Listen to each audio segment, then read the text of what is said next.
مولانا عبد الحکیم اسحاق کے بیانات کے لیے حکیم اسحاق آفیشل کو سبسکرائب کریں۔ مولانا عبد الحکیم اسحاق۔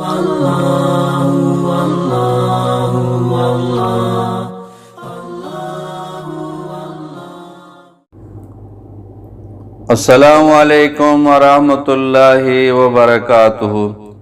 بسم اللہ الرحمن الرحیم۔ معتکفہ بیوی سے ہم بستری کرنا۔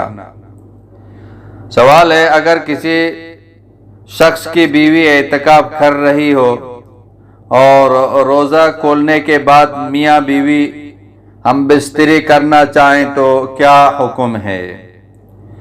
اس کا جواب یہ کہ اعتکاف کے دوران بیوی سے ہم بستری کرنا یہ جائز نہیں ہے، خواہ مرد اعتکاف میں ہو یا عورت اعتکاف میں ہو۔ اس سے اعتکاف فاسد ہو جاتا ہے۔ اعتکاف کے دوران ایسا کرنے والا گناہگار بھی ہوگا۔ ایک دن رات کے اعتکاف کی روزے کے ساتھ قضا کرنا یہ لازم ہوگی۔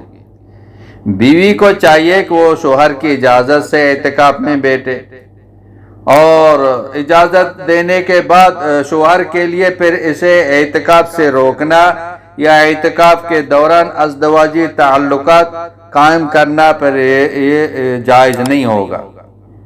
شوہر سے اجازت لے کر اعتکاف میں بیٹھے، اعتکاف میں بیٹھ گئی، پھر شوہر اس کو نہ روک سکتا ہے نہ اس کے ساتھ ازدواجی تعلق قائم کر سکتا ہے۔ لیکن اگر وہ اجازت کے بغیر بیٹھ گئی تو اجازت کے بغیر بیٹھنا بھی جائز نہیں ہے، اور اگر اجازت کے بغیر بیٹھ گئی تو ہم بستری کر لی تو اس سے اس کا اعتکاف ٹوٹ جائے گا، پھر روزے کے ساتھ اس کا قضا بھی وہ لازم ہوگی۔ لہذا شوہر سے اجازت لے کے وہ اعتکاف میں بیٹھے، اعتکاف میں بیٹھ گئی، پھر ازدواجی تعلقات یہ قائم نہ کریں۔ واللہ اعلم بالصواب۔ مولانا عبد الحکیم اسحاق کے بیانات کے لیے حکیم اسحاق آفیشل کو سبسکرائب کریں۔ مولانا عبد الحکیم اسحاق۔